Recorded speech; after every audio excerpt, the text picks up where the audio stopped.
ভিডিওতে দেখা যায় চঞ্চল চৌধুরী, শাহনাজ খুশি, সাজু খাদেম সহ একাধিক তারকা খালেদা জিয়ার গুলশানের কার্যালয়ের সামনে অবস্থান নিচ্ছেন।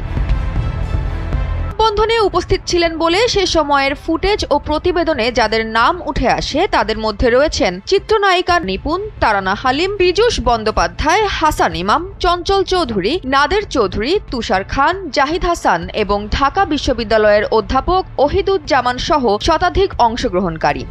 2015 সালের রাজধানীর গুলশানে এক মানববন্ধনে অংশ নিয়েছিলেন দেশের পরিচিত অভিনেতা অভিনেত্রীরা। মানববন্ধনের উদ্দেশ্য ছিল চলমান সহিংসতা ও নৈরাজ্যের জন্য বিএনপি ও তাদের অঙ্গ সংগঠনের উপর দায় চাপানো। সম্প্রতি বেগম খালেদা জিয়ার মৃত্যুতে সেই দিনের ভিডিও নতুন করে ভাইরাল হয়েছে, যেখানে দেখা যায় চঞ্চল চৌধুরী, শাহনাজ খুশি, সাজু খাদেম সহ একাধিক তারকা কার্যালয়ের সামনে প্রতীকী অবস্থান নিয়েছেন। আর আজ সেই তারকারাই সদ্য প্রয়াত বেগম খালেদা জিয়ার মৃত্যুতে শোক প্রকাশ করেছেন। পুরনো মুহূর্ত আর বর্তমান প্রতিক্রিয়ার এই সম্পর্কই তৈরি করেছে নতুন বিতর্ক, যা নিয়ে বিস্তারিত থাকছে এই প্রতিবেদনে।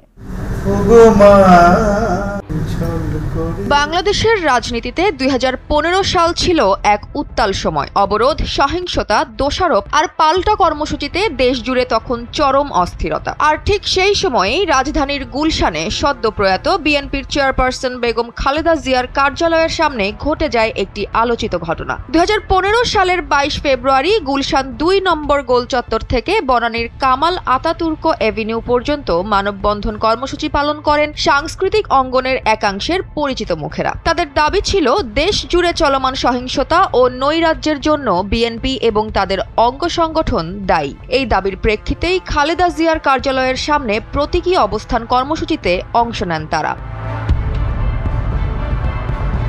সেই সময়ের সংবাদ এবং ভিডিও ফুটেজে দেখা যায় মানববন্ধনে উপস্থিত ছিলেন নাটক ও চলচ্চিত্রের পরিচিত অভিনেতা অভিনেত্রীরা, যাদের অনেকেই সে সময় সরকারপন্থী সাংস্কৃতিক অবস্থানের সঙ্গে যুক্ত ছিলেন। সম্প্রতি সামাজিক যোগাযোগ মাধ্যমে এই মানববন্ধনের একটি পুরনো ভিডিও নতুন করে ভাইরাল হয়েছে। ভিডিওতে দেখা যায় চঞ্চল চৌধুরী, শাহনাজ খুশি, সাজু খাদেম সহ একাধিক তারকা খালেদা জিয়ার গুলশানের কার্যালয়ের সামনে অবস্থান নিচ্ছেন।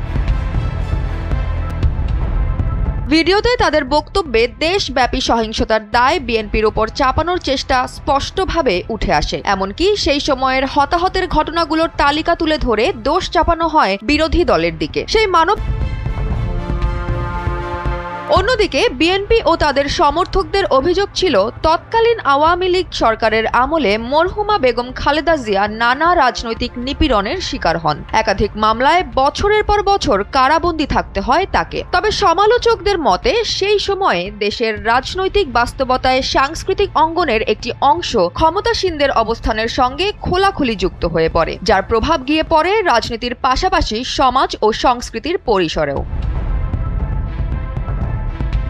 সম্প্রতি বেগম খালেদা জিয়ার মৃত্যুতে এক সময়ের সেই আন্দোলনে অংশ নেয়া অভিনেতা অভিনেত্রীরাই সহানুভূতি ও শ্রদ্ধা জানিয়ে নিজেদের সোশ্যাল মিডিয়ায় পোস্ট করলে আজ প্রায় 1 দশক পর সেই আন্দোলনকার সময়ের ভিডিও নতুন করে ভাইরাল হয়, যা নিয়ে সামাজিক যোগাযোগ মাধ্যমে ইতিমধ্যেই শুরু হয়েছে তীব্র আলোচনা ও বিতর্ক। তবে প্রশ্ন থেকে যায়, শিল্পী কি রাজনীতিতে সরাসরি অবস্থান নেবেন? আর নিলেও ইতিহাস কি তা ভুলে যায়, নাকি সময়ের স্রোতে সবকিছু আবার নতুন করে ফিরে আসে? এই প্রশ্নই এখন ঘুরে বেড়াচ্ছে জনমনে। জয়া হাসান, NPB।